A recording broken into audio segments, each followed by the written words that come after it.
I'm talking to Andy Payne, who's CEO of Wilderness Safaris, generally acknowledged to be one of the most sustainable operators in the world. Wilderness Safaris are up for one of the Tourism for Tomorrow awards. So tell me, Andy, what do you think about it all? Here, your progress, the award, everything. No, look, I think we're very excited. I think it's a very difficult industry at the moment. There's no doubt that post the economic crisis, that travel has been considered totally discretionary, and I think we've all been hit hard.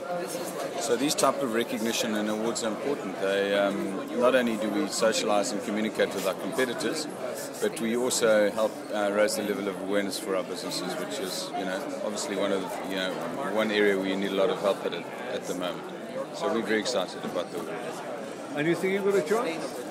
Well, we do hope we got a chance. Yeah, I mean, I have no doubt that the other people who we're competing against are probably as qualified to win as we are. So it's exciting. Yeah, look, regardless of whether we win or we don't, we're very excited just to be here. So.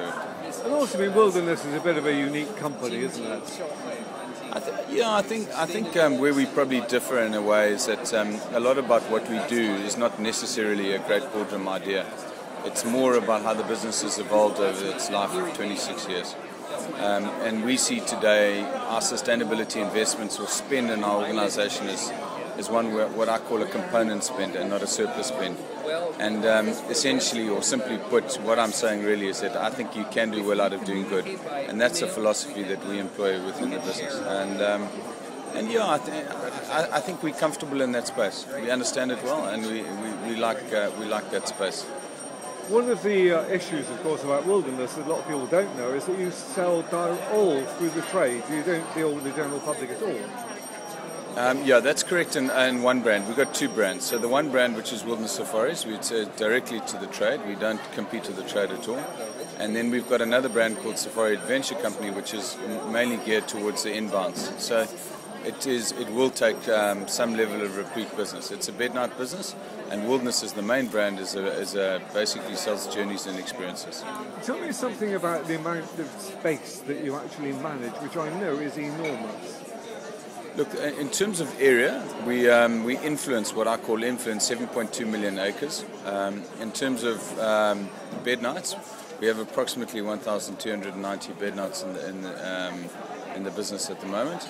And of that, we kind of own or invested in 53 destinations, and we manage and/or market a further 17. So there's 70 in total.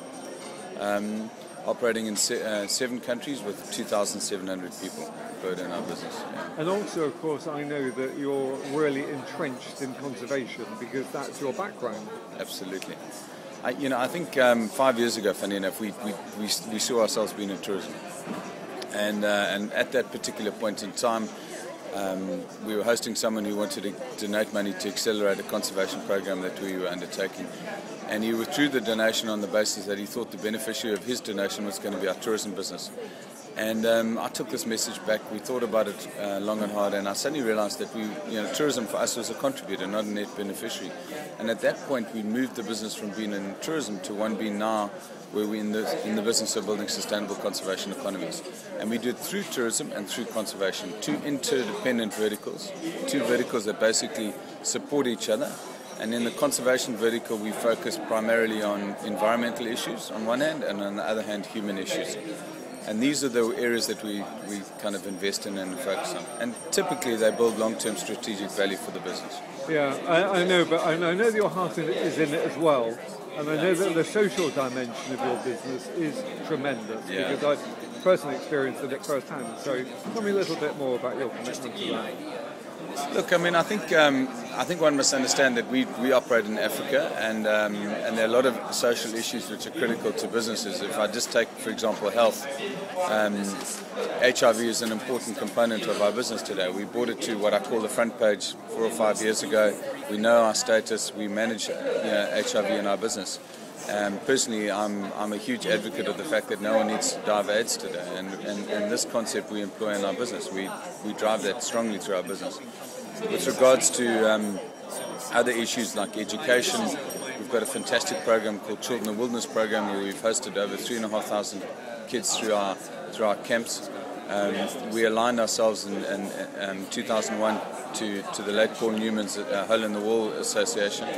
We learnt a lot from them, and we developed a program, the program Children in the Wilderness, and that's been fantastic. So we out there educating the kids, neighbouring kids from neighbouring communities, orphans, street children, and we're now bringing in leaders, funny enough, into the program. So we're quite excited about that program. And then if I move back into empowerment, I think the critical thing about tourism, and I think it's something that the Tourism Council here could emphasize more, is that the revenue or GDP contribution from tourism, certainly in Africa, is critically important, because a lot of that money that comes through that contribution filters down to people. And furthermore, it's an informal sector, so a lot of that money is invested in training. And I think, if I take that relative to, say, extraction or mining, a lot of the GDP contribution goes into capital. So it's actually quite an important component for a people business. And that's why the social issues in our business are critical, and we continue to invest in it and understand the importance of it as well. Doing well by doing good. Correct, 100%. Fantastic. Thank you very much.